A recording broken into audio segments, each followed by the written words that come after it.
तर आता एक मोठी बातमी आपल्याकडे येते। रोहित आर्यचं पोलीस अधिकारी अमोल वाघमारेनं एन्काउंटर केलेलं आहे।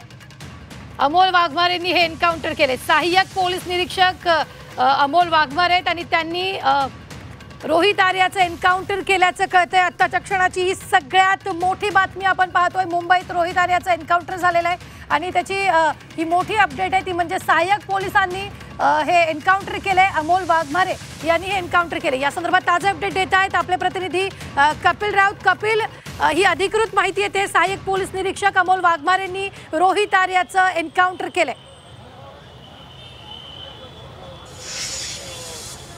नक्कीच महत्त्वाची माहिती समोर येत आहे। सहाय्यक पोलीस निरीक्षक अमोल वाघमारे आहे त्यांनी जो रोहित आर्य आहे याचा एन्काउंटर केल्याची महत्त्वाची माहिती जी मीडियाच्या हाती आलेली आहे। तुम्ही बघू शकता माझ्या मागे इथेच तो एन्काउंटर झालेला होता। काही वेळापूर्वी रोहित आर्याने आपल्या काही कामासाठी किंवा आपल्या काही कारणास्तव जे सरकारवरती जी नाराजगी होती किंवा ज्याची बिलं अडकली होती त्या अनुषंगाने जवळपास 17 मुलांना बंदी केलं होतं, 17 मुलांना किडनॅप केलं होतं ह्या स्टुडिओमध्ये। आणि त्यानंतर पोलिसांनी पूर्ण सापळा रचला होता आणि पोलिसांनी बॅकडोरनी जाऊन म्हणजे एक बाथरूमचा एक रस्ता आहे त्या रस्त्याने जाऊन ते आतमध्ये शिरले। रोहित आर्याला शरण येण्यास सांगितलं होतं। रोहित आर्याने समजूत काढण्याचा खूप प्रयत्न केला, खूप वेळ संभाषण सुरू होतं। शेवटी रोहित आर्याने त्यांच्याकडची जी पिस्तूल होती त्याच्याने पोलिसांची गोळीबार केला आणि पोलिसांनी बचावात्मक कारवाई करत समोरून गोळीबार केलेला आहे आणि त्या गोळीबारामध्ये रोहित आर्या हा जखमी झाला होता आणि नंतर रोहित आर्याला मृत घोषित करण्यात आलेला आहे।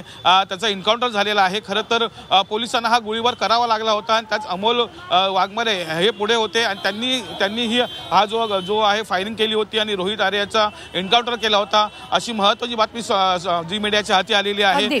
खरं तर रोहित आर्याला पहिले शरणगती येण्यास सांगितलं होतं। अनेक 10 ते 15 मिनिटं संभाषण झालं, परंतु संभाषण नंतर रोहित आर्याने फायरिंग केली, पोलिसांवरती फायरिंग केली आणि त्या अनुषंगाने पोलिसांना फायरिंग करावी लागली आणि त्यामध्ये रोहित आर्याचा मृत्यू झालेला आहे। निश्चित कपिल, काही वेळापूर्वी आपण स्थानिक आमदार दिलीप लांडे यांच्याशी बोललेलो होतो तेव्हा त्यांनी ही माहिती दिली की पोलिसांनी त्यांना अधिकृत माहिती दिलेली आहे की रोहित आर्याचा मृत्यू झालेला आहे। पोलिसांनी या संदर्भातली अधिकृत माहिती आपल्यापर्यंत दिलेली आहे का? नेमकं काय?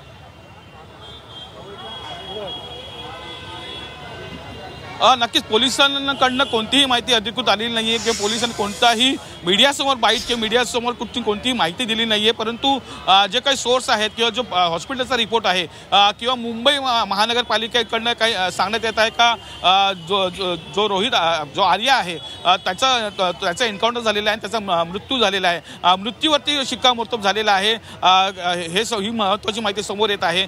खरं तर जी 17 मुलं होती आणि जवळपास 19 जण होती, 17 मुलं होती आणि 2 आणखी काही इसम होते त्यांना सुखरूप बाहेर काढण्यात आलेलं आहे। त्यांना एका ठिकाणी घेण्यात आलेलं आहे आणि थोड्या वेळाने त्यांचंही जिथे ट्रॉमा हॉस्पिटल आहे तिथे त्यांची मेडिकल केली जाणार आहे, कारण की खूप वेळ त्या किडनॅपिंग मध्ये होते त्यामुळे त्यांना कसली इजा झाली नाही का याचाही पोलीस तपास करणार आहेत, त्यांचीही मेडिकल केली जाणार आहे। निश्चित धन्यवाद कपिल ताजे अपडेट देण्यासाठी। आम्ही वेळोवेळी तुमच्याकडून या संदर्भातले ताजे अपडेट घेत राहणार आहोत।